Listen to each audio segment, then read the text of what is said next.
Ah, ¿por qué soy tan tsundere con estas cosas? What? Lo siento, cariño. Hoy en el origen de las especies, ante la promesa de un futuro predestinado, ¿acaso puede la mano del hombre labrarse un nuevo camino? ¿Cómo es que el último Fire Emblem terminó de tantas maneras siendo el primero? Este es Fire Emblem Awakening.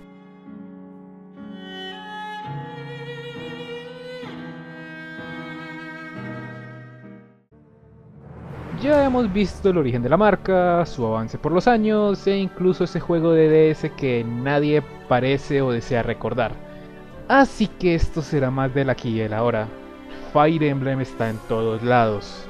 Es la app más exitosa de Nintendo. Tiene un Sentai completo en Smash. Ahora tiene versiones múltiples al estilo Pokémon. Un Musou. Otro título completo anunciado para Switch. Y posiblemente ya estén trabajando en el Extreme Beach Volleyball. Pero no hace mucho Fire Emblem era básicamente un fracaso constante. Y nunca por ser mal recibido en sí, los juegos de Game Boy Advance fueron alabados en general. Los títulos de Ike son para muchos el punto alto de la marca, y Shadow Dragon, ok, esa cosa no tiene perdón de Dios. Pero sin importar que también se jugaran, casi siempre vendían de mal en peor. Así, Intelligent Systems se enfrentó a la muy real posibilidad de que nunca habría otro Fire Emblem, a menos que vendieran 250.000 unidades. Tras el pánico inicial, el grupo desarrollador decidió hacer lo único que sabía y sentía debía hacer: otro Fire Emblem, uno que recogiera todo lo que definió y le daba alma a la marca, el último Fire Emblem, para celebrar todos los que habían pasado, situado en el mismo canon que el juego original. Y el resultado fue uno de los más galardonados y premiados juegos en los inicios del 3DS. Fire Emblem había regresado, pero ¿cómo? ¿Y debido a quién?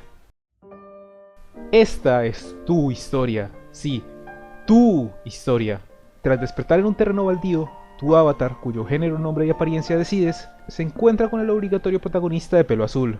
El asunto es que el avatar, Robin por defecto, no sabe ni quién es él ni dónde está, ya que sufre de un caso de conveniente amnesia. Tras ayudar al Lord de nombre Chrome a defender un pueblo cercano y darse cuenta que tiene un don innato para la estrategia y el combate, Robin se une a los custodios de Chrome como su nuevo estratega, un grupo que se encarga de defender la paz del pueblo mientras su hermana mayor Emerin actúa como la soberana del reino de Illistol, reino que en un pasado libró una brutal guerra contra sus vecinos de Plegia. Y ahora que ambos bandos han cambiado de régimen, el pacífico Illistol se verá empujado más y más a la guerra por los deseos del rey demente de Plegia. Así, se abre el telón de Fire Emblem Awakening. Y primera alerta de spoilers, como siempre dejo los minutos si quieren saltarlo. El asunto es que todo eso solo importa por unos 10 niveles. Luego inicia otra historia completamente separada y otra más, y al final del día tantos eventos separados suceden que no estoy seguro que el mismo juego recuerde cuál es su trama principal. Si has jugado un Fire Emblem los has jugado todos: cuadrícula, Yada, supports, Yada, triángulo de armas, Yada. Enfoquémonos en lo nuevo. El primer gran cambio es la introducción del sistema de Pair Up. Las unidades ya no pueden cargar o empujar a otras, pero sí pueden combinarse en una sola, formando un dúo con posibilidades de atacar en conjunto o defender contraataques, además de mejorar los stats en general. El Pair Up es, como muchas otras cosas que veremos en el camino, una mecánica que solo mejora con el tiempo. Al principio no mucho ganas más allá de los stats, pero conforme el vínculo a las unidades aumenta, cosa que hacer Pair Up facilita, los porcentajes de ataque y defensa aumentan, y al final del día casi nunca veía que un dúo no hiciera ataques en conjunto. En el papel la idea de elegir entre una unidad superior o la movilidad de dos es una balanza interesante. En la práctica nunca habrá una situación en que el Pair Up no sea superior, y de por sí es un sistema desequilibrado porque ningún enemigo puede usarlo. Es exclusivamente para el jugador. Como en Sacred Stones, Awakening tiene un mapa abierto, donde eventualmente saldrán enemigos espontáneamente, lo que permite grindear y mantener a todas las unidades viables, pero va un paso más allá, ya que te permite comprar un objeto para generar esos encuentros, objeto que puedes comprar cuantas veces quieras, al igual que básicamente todos los objetos del juego. Pasar esos encuentros te da casi el mismo dinero que invertiste, además de objetos aleatorios que bien pueden ser armas legendarias de juegos pasados, lo que rompe el flujo del juego. Y los skills de Terius regresaron, esta vez atados no a manuscritos sino a cada clase, pero cada personaje puede cambiar de clases con otro objeto ilimitado, y en sí tienden a mantener sus stats entre clases, así que No solo es posible, sino inevitable llenar todos los stats de tus personajes. Lograr esto solía ser especial. El juego es sencillo, es innegable, y tiene demasiado funcionando a favor del jugador. Eso tiene su diversión, el problema en sí es más el área de juego.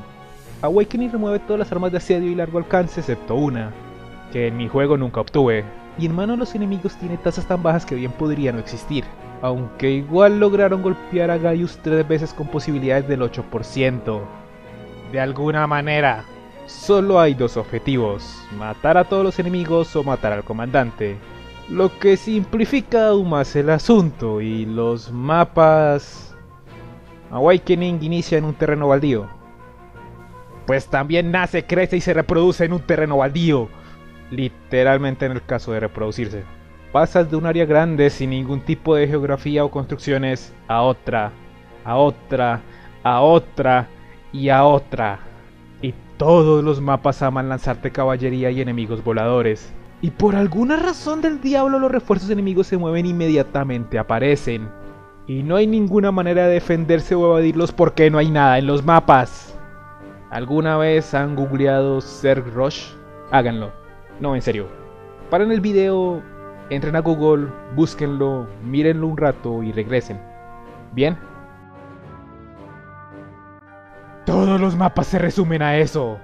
Pasó tanto tan seguido y fue tan frustrante que en cierto punto al ver otro maldito terreno baldío, inicié a escupir insultos a la pantalla y seguí diciendo obscenidades básicamente todo el nivel.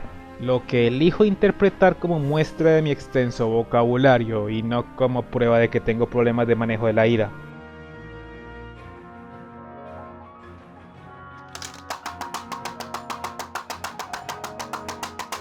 Una y otra vez todo se abalanza sobre ti como una manada de paparazzi desesperados mientras tus unidades no pueden hacer nada para evitarlo.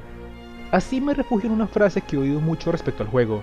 Awakening no es un juego de estrategia, es un juego de estadísticas. Sin haber estrategias para abordar el mundo, solo lanzas tus bebés hiperentrenados a la pradera y ves cómo arrasan con todo. Si fallan no tiene nada que ver con tu estrategia, solo con tus niveles actuales. Y eso de ninguna manera es Fire Emblem.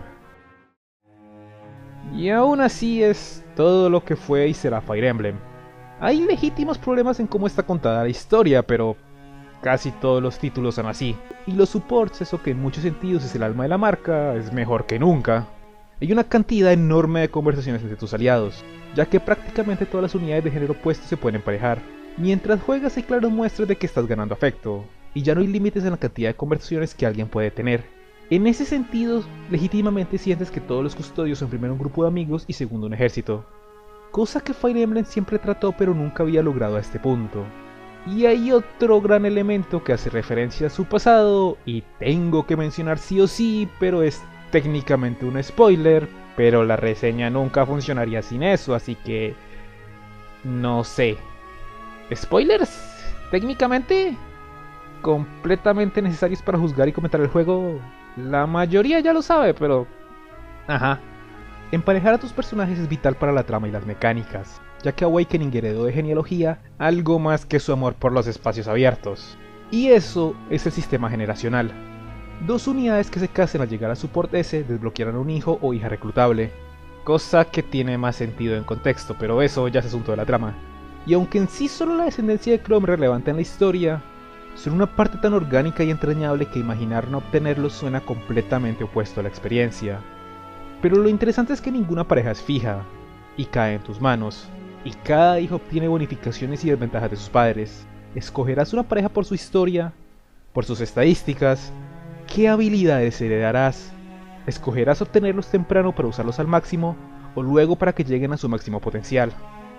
Todo el sistema de cambiar de clases y la necesidad del grindeo y mundo abierto se ve en la descendencia, ya que en serio necesitas el tiempo y libertad que esto ofrece para usar la mecánica al máximo. Incluso algo entiendo su diseño de mapas. Si vas a grindear como obseso, mejor que te den algo sencillo que te lo facilite. Lo que sí es bizarro es que por alguna razón los mapas donde reclutas a la segunda generación tienden a evadir todo eso. Y aún siendo simples tienen claramente la ideología de diseño de juegos pasados, lo que me confunde de maneras increíbles. Dicho sea todo, Cada vez que cierro los ojos veo el maldito desierto de Plegia. Pasé horas de mi vida farmeando en él. En más de una ocasión he expresado mi afecto hacia Sacred Stones. Fue un juego que marcó para siempre mis preferencias en el medio. Y aún con mi apatía general hacia jugar, Sacred Stone es un título al que puedo regresar una y otra vez, en cualquier momento. Y en su nostalgia siempre encuentro diversión, y a su vez cierta sensación de seguridad. Pero había otro título de estrategia que jugué al mismo tiempo, y que no podía ser más diferente: Final Fantasy Tactics Advance. Un juego sencillo, con mapas y jugabilidad relativamente genéricas, si lo juzgo con los ojos de hoy. Pero aún así pasé horas y horas en ese juego, solo desbloqueando nuevas clases o habilidades, porque eso en sí era su recompensa, y justificaba la sencillez del resto. Eso es Fire Emblem Awakening. Dios, nunca será mi Fire Emblem favorito. En mecánicas ni quiero verlo como uno, pero en ese sentimiento que me evocaba Tactics, veo la razón del amor que Awakening generó. Es un juego genuino en su historia, con tropiezos y baches como cualquier otro, pero con un nivel de cariño y honestidad que se ve en todos sus detalles. Los custodios, Chrome, el avatar, todos son memorables y el sistema de generaciones es brillante. En su jugabilidad no es nada de lo que esperaba de la marca, y en ese sentido no puedo evitar llegar a la conclusión que no es un buen Fire Emblem. Pero por ridículo que suene, sí es un buen Awakening. Entiendo sus decisiones y sus razones de ser, y veo claramente por qué tanto lo aman y lo tienen en tan alto lugar. No continúo la tradición de la marca, pero si fuera mi primer Fire Emblem, la huella que hubiera dejado en mí sería imborrable. Y hace largo tiempo un juego con un mensaje similar logró llegarme como en esta generación Awakening llegó a tantos. Awakening es sencillo, no tiene mayor estrategia, y es ante todo un juego de optimizar por encima de planear, pero en ese sentido sabe cómo utilizar sus elementos para hacer lo mejor que puede en esa área. Este es el origen de las especies. Y si se preguntan de dónde viene mi aleatoria muestra de afecto hacia Severa en el principio del video, no me casé con ella. Me casé con Cordelia. Severa es mi hija. Enfermos.